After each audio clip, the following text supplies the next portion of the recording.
അടിച്ചു മക്കളെ അടിച്ചു. അങ്ങനെ കേരളം രഞ്ജി ട്രോഫിയുടെ ഫൈനലിലെത്തിയിരിക്കുകയാണ് മക്കളെ.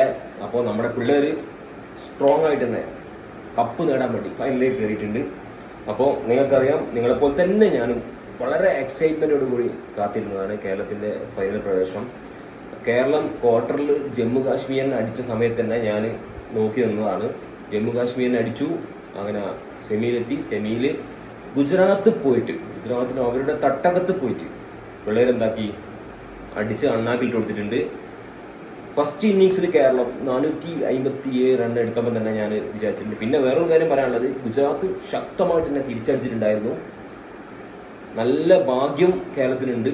കാരണം ലാസ്റ്റ് ദിവസം വെറും 28 റൺ എടുത്താൽ മാത്രം മതിയായിരുന്നു. കേരളത്തിന് വിക്കറ്റ് വീഴ്ത്താനുള്ളത് 3 വിക്കറ്റ് ആയിരുന്നു.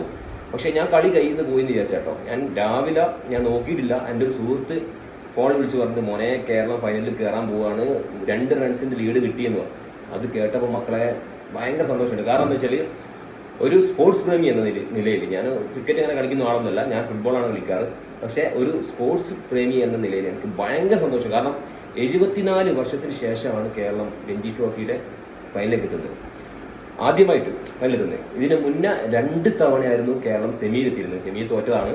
അപ്പോൾ കേരളം രഞ്ജി ട്രോഫി ഞാനൊക്കെ പഠിക്കുന്ന സമയത്ത് കേരളം രഞ്ജി ട്രോഫി ഞാനൊക്കെ പഠിക്കുന്ന കാലത്ത് സെമിയിലെത്തുന്നതിന് അപൂർവമാണ്. എന്തായാലും നമുക്ക് സന്തോഷിക്കാൻ വകയുണ്ട്. നമ്മുടെ പുലിക്കുട്ടികൾ പ്രത്യേകിച്ച് എടുത്ത് പറയേണ്ട പെർഫോമൻസ് പറഞ്ഞു കഴിഞ്ഞാൽ, ആദിത്യ സർവാദെ ലാസ്റ്റ് ഇന്നിങ്സിൽ 4 വിക്കറ്റ്, അതേപോലെ ജലജ് സക്സേന 4 വിക്കറ്റ്. ഈ 2 പേരും പുറത്തുള്ള താരങ്ങളാണ്.